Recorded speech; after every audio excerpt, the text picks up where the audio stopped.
Molt bon dia, benvinguts al tercer programa de Què m'expliques. Avui contem amb la presència d'Agustí Benedito, que com recordarem abans de l'estiu vam tenir-lo aquí, al programa que era Aire Fresc, ja no era Què m'expliques, i era candidat a les eleccions de la presidència del Futbol Club Barcelona. Hola, molt bon dia, Agustí. Bon dia, Alexia. Hola. Doncs el 13 de juny del 2010, que eren les eleccions a la presidència del Futbol Club Barcelona, podem dir que Agustí Benedito també es va convertir en l'altre guanyador de les eleccions, ja que eres una persona més passada de l'anonimat a ser conegut, i jo crec que ningú, ni tu mateix, t'esperaves quedar segon. Home, no, al final sí que ens ho esperàvem una mica ja. Els últims dies, un cop vam superar el tall de les firmes, que és un requisit d'aquests molt difícils de complir, i per tant ja entràvem en un plan una mica més d'igualtat a nivell de mitjans i que la gent ens conegués, ja ens vam donar compte si al final ja pensàvem que sí que podíem fer un bon resultat, sí. Però bueno, molt contents. Molt contents. Sí, en aquest llibre, que ara imagino que en parlarem, ja dic que no hem guanyat les eleccions però que no les vam perdre. I sí, va ser l'esforç de molta gent, però. Per això dic que potser va ser un dels altres guanyadors, encara que Sandra Rosell es van dur 60 i escaig % dels vots. 62%, sí, 35.000 vots. Com podríem dir que el títol del llibre Parlant clar, que és el llibre que has escrit, no enganya, no? Amb l'editorial, amb Ara Llibres, amb l'Ernest Folk, vam acabar consensuant aquest títol de Parlant clar, en vam considerar d'altres, i sí, jo crec que li faig bastanta justícia, sí, prou que he explicat. Hi ha gent que diu que parlo massa clar, i també t'he de dir que tot no, que gairebé no m'hi he atrevit tot a explicar-ho, perquè com dic en el llibre intentaré ser el president del Barça, i anuncio que seguirem, i per tant hi ha coses que no. Però el sentit global i general del que volia dir s'entén perfectament, i sí, Déu-n'hi-do, jo crec que sí, que explico coses que a la gent li sorprendran, crec que sí. I explica'ns com va sorgir la idea d'escriure aquest llibre i què pretenies realment comunicar a l'hora de publicar-lo. Sí, va ser acabar les eleccions, passades ja les eleccions, pocs dies o setmanes després. Saps què passa, Alexia? Que això també ho dic en el llibre, que l'últim capítol del qual és el que dedico als agraïments, que potser és el més important de tots, i allà he tingut l'oportunitat de relacionar els 214 noms de les 214 persones que hem fet tot aquest tram de camí junts, i això ho hem fet a cop de molta gent. Pel camí vam ser uns quants més de 214. Al final ens van votar 8.044 socis del Barça. Ens consta que van haver uns quants milers més que no ens van votar però que s'ho van pensar molt, que van estar a punt. I finalment jo crec que són desenes de milers de culers, no socis, que sé que van seguir amb complicitat o amb interès la nostra campanya. I per tant tota aquesta quantitat tan gran de gent amb els que hem creat aquesta micla de vincle, a mi em sembla que pensant sobretot en ells, el llibre em dona una oportunitat bona d'explicar-los pausadament, tranquil·lament, algunes experiències. L'editorial em va demanar potser que fes més un llibre d'anècdotes i de restaurants i de coses així una mica més. Jo en el llibre he pretès no només explicar aquesta darrera experiència meva electoral, aquesta d'aquest estiu passat, sinó també alhora que el llibre destil·lés coses de contingut una mica, també que es veiés al final quina és. No hi ha un capítol específic que parli del model de Barça, però sí en el llibre la gent hi trobarà una mica quina és la idea que tenim del Barça, i també aprofito per repassar tots els meus anys més enllà d'aquestes eleccions de relació amb el club. I és això una mica el llibre, i anunciar, això sí, que ho faig ja a la contracoberta, i anuncio que la fe en el projecte la mantenim, que les raons per les quals ens vam presentar es mantenen i que per tant en lloc de fer allò que segurament tothom faria, que és, escolti, vostè es tornarà a presentar o no, doncs dir que no, i al final dir que sí, doncs ja dic la veritat que ho intentarem i que seguirem, quan toqui per això, quan es convoquin. El llibre comença el 12 de juny del 2010, que era el dia de la reflexió, i està titulat El dia de la reflexió, Ingrid ens convoca a casa seva.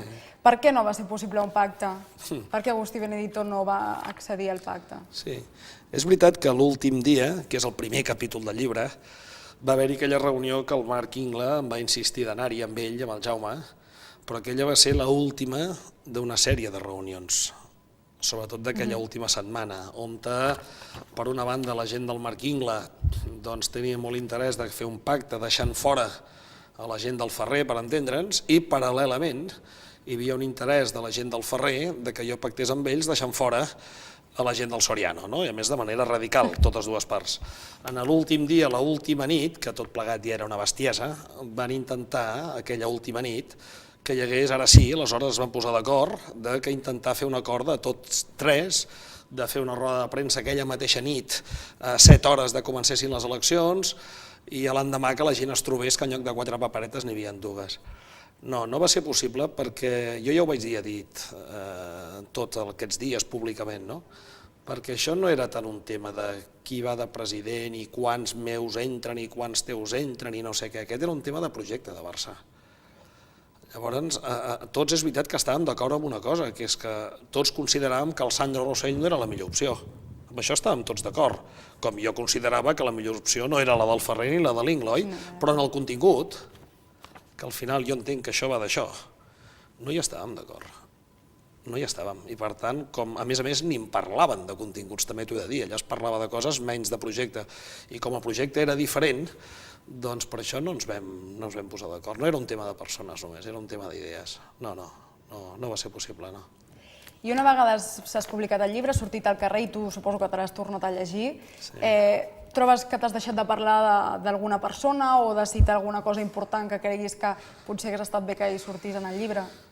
No, esclar, home, jo és el primer llibre que he fet a la meva vida, i no sé si serà l'últim, perquè, escolta, és dificilíssim això, malgrat he intentat fer un llibre que es pugui llegir ràpid i de forma natural i una lectura que entenc que es llegeix bé.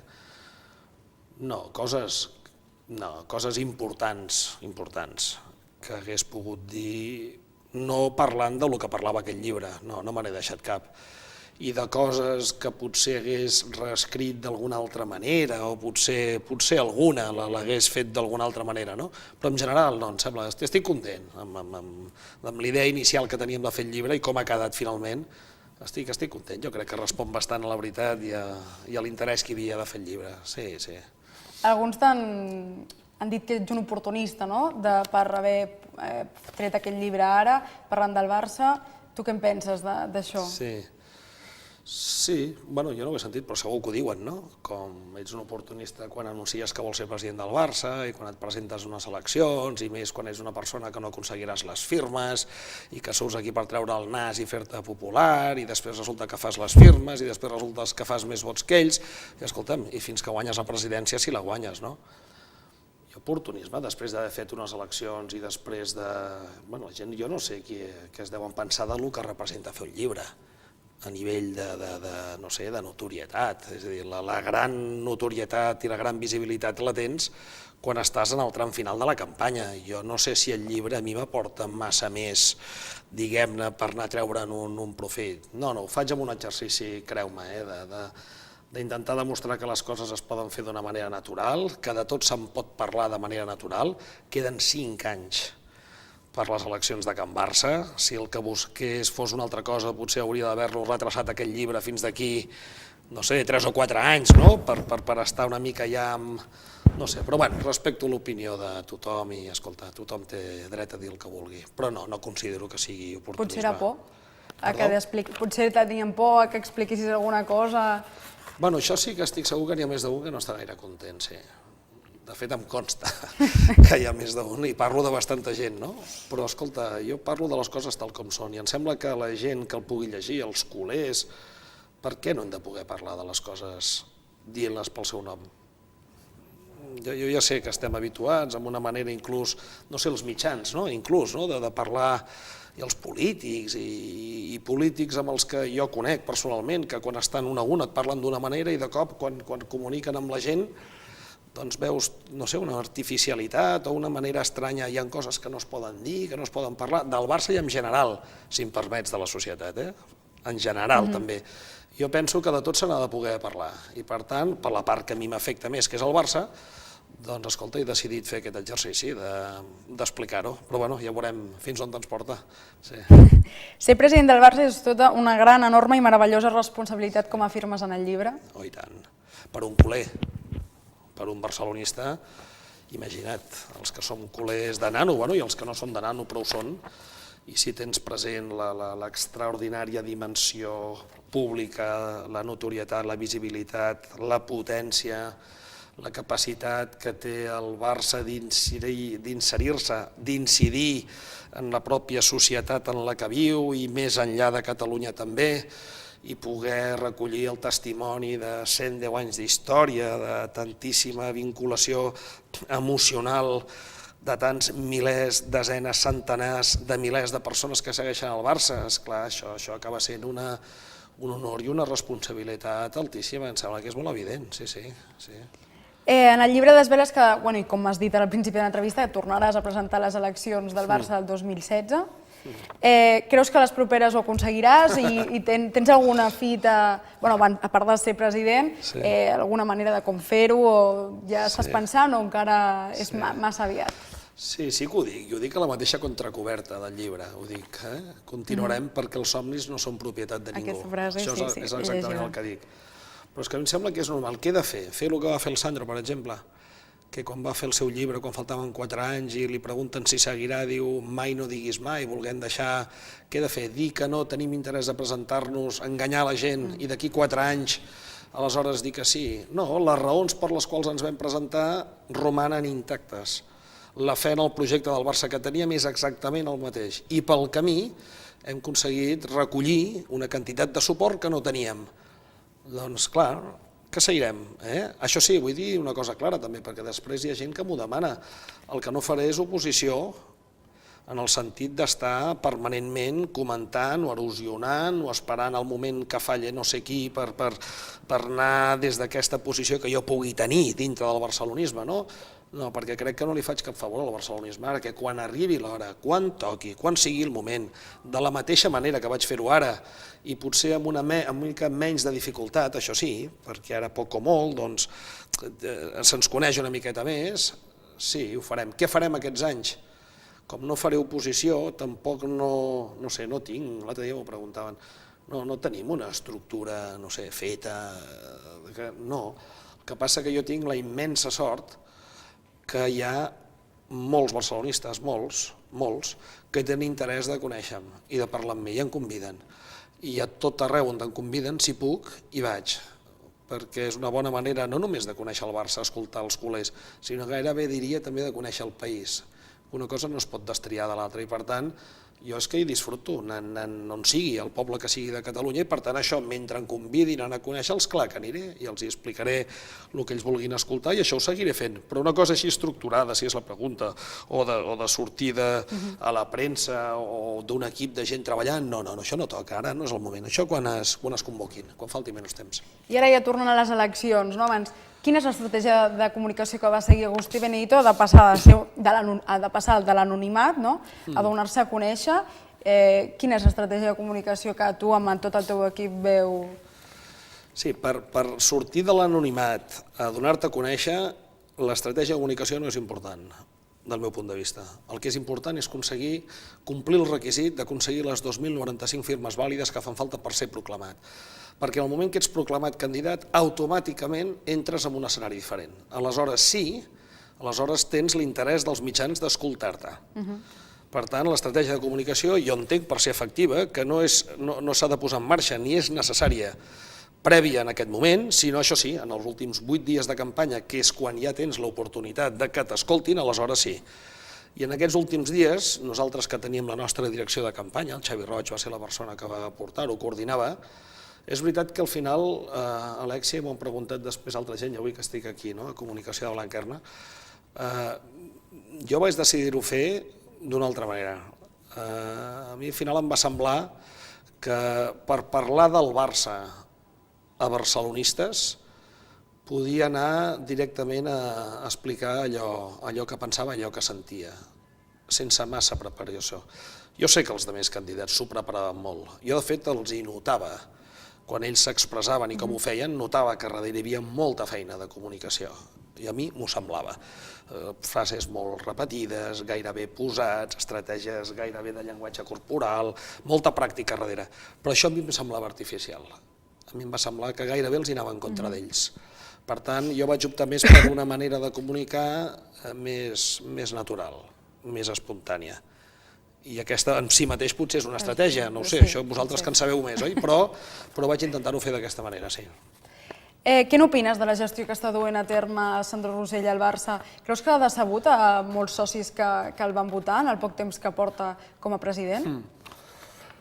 És difícil de dir perquè no es maneguen encara enquestes, que és la manera segurament de mesurar-ho, no? Jo tinc el contacte directe amb molta gent, molts col·legs, ja t'he dit abans que vaig allà on te'n conviden. Jo crec que el Sandro, primer, jo crec que se li ha de donar una miqueta de temps, també. Bueno, ara ja comença a fer mig any, ara ja... I per tant és normal que ell hagi fet alguns errors, que jo crec que n'ha fet. I alguns errors jo crec que els ha fet importants. Però també és veritat que hi ha hagut coses amb les que estic d'acord, algunes coses, i se l'ha de deixar fer.